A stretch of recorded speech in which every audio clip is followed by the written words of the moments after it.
humidity, the mountain is so high that that's winter. Reading, writing, and arithmetic are the building blocks of an education built on a foundation of community. I feel like I almost took that for granted. In March of 2020, the pandemic forced all schools in Massachusetts to close. Bishop Fenwick Sr. Brianna Benoit says the pivot to remote online learning took a toll on students. Some of my friends, like their only children, or like they're not close to like their parents or something. So not everyone has the easiest, most perfect environment at home. It's like going to school, going to a club, doing sports, stuff like that. It's like, that's really a lot of people's like outlet and escape for things. COVID complicated matters for every school, including more than 100 schools in the Catholic Archdiocese of Boston that rely on tuition to fund operations. Superintendent Tom Carroll. Last year we had roughly 32,500 kids. When the pandemic hit, what happened right away is we entered into a pretty profound financial crisis. Carroll says some families were unable to keep paying tuition for virtual learning, and before and after school programs came to a halt. There was a big financial hit there. We had 11 schools close. That was the largest closure in 50 years in the Boston Archdiocese. And then looking forward into the current school year, our estimates were based on who had already enrolled for the following year. Our enrollment was down by 5,700 children. So we had a drop of almost 17% in 1 year. So that would have been catastrophic.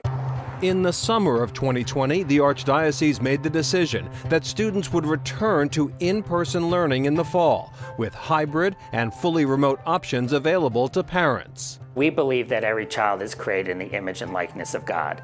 And if you believe that with all your heart and soul, you simply cannot strand kids. When it became clear in July that most other districts, including Boston, would delay reopening and many would offer remote-only learning, Carroll says there was a burst of renewed interest in Catholic schools. When that hit the 6 o'clock news, every one of our 100 schools across the Archdiocese, the phone started ringing off the hook, and the calls did not stop until the middle of October.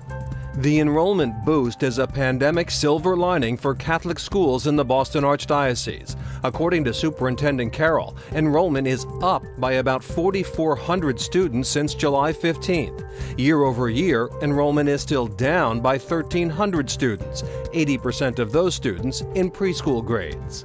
So what happened is as people started to work remote, rather than driving into the schools where the kids were, they're just keeping little kids at home. So those kids, in all likelihood, will all return in the fall. So that will leave us with, in the middle of the worst pandemic in a century, our numbers are off by a few hundred people. Carroll says schools in the Archdiocese are adhering strictly to COVID-19 protocols. One of the reasons we've been super successful in keeping the children and the faculty safe is because everybody within the building has been following the protocols religiously, you could say. Mission Grammar School in Boston's Mission Hill neighborhood has provided expensive weekly COVID testing for staff and pool testing for students. Third grade teacher Christina Vidania, who has not been vaccinated yet, says the transition to in-person learning has been smooth and safe. From the beginning, we've been very supported. We've been very taken care of. The shields, the masks, staying our distance, and the kids knew that too. And the families were respectful of that, you know, making sure they don't go out of town, making sure that if the kids were sick, they stayed home. I have a husband at home who's type 2 diabetic, so he's at risk. If I didn't feel safe, I wouldn't have been back. At Bishop Fenwick High School in Peabody, Brianna Benoit is glad to be back with her friends and teachers. I'm ready, I'm good, I'm ready to like see other people and stuff. I feel very safe, and I think that Fenwick's doing a good job. And Mission Grammar School teacher Christina Vidania is now vaccinated. She got her vaccine shortly after your visit. And Superintendent Carroll points out that students of all religious backgrounds are welcome at Catholic schools in the Boston Archdiocese. They do all take religion classes and attend Mass on occasion, but all religious backgrounds are welcome. All are welcome. Coming up, seeking equity in school and beyond.